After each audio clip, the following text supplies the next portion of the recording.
6 is about the alpha particle scattering experiment carried out by Rutherford.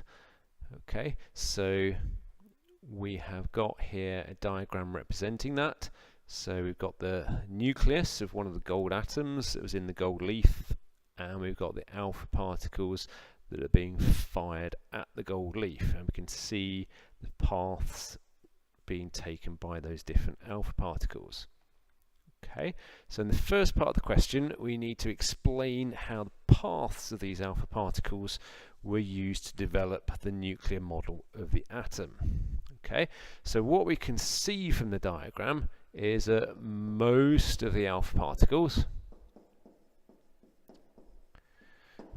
were either going straight on or only slightly deflected.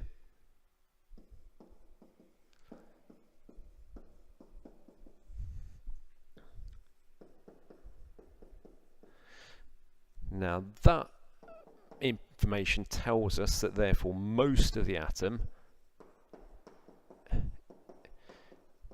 is just empty space.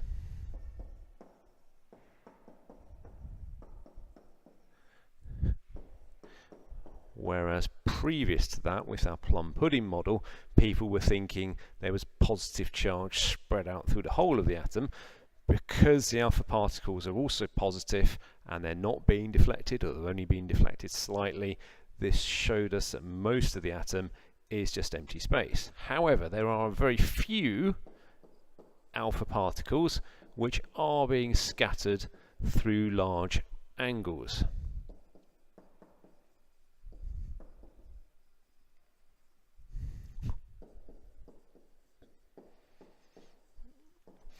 Okay, so this tells us an opposite piece of information. This tells us there is a small part of the atom, but that is where the mass and charge of the atom is concentrated. So most of the atom is empty space, but there is this small area within the atom where there is a high concentration of mass and charge, which obviously we now know as the nucleus of the atom.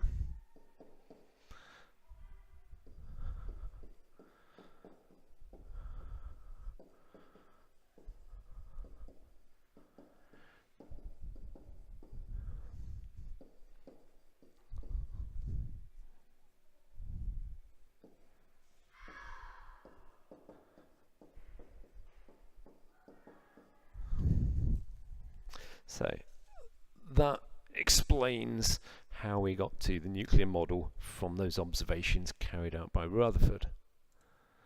The second part of this question, we're told that this nuclear model was adapted further by Niels Bohr, who suggested that electrons could only orbit the nucleus at particular distances.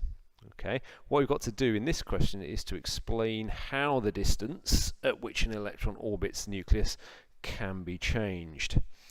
Now, this is all to do with the fact that the electrons are capable of absorbing and emitting electromagnetic radiation.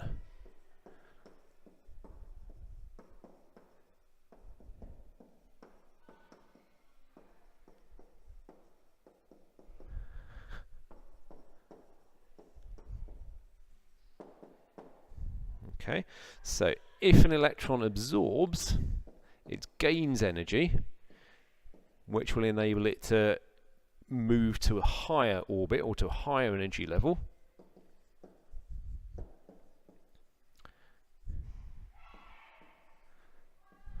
But the reverse is also true. If the electron emits radiation, it loses energy, which means it will drop down to a lower orbit or a lower energy level. Okay, so that's the way to answer that particular part of the question.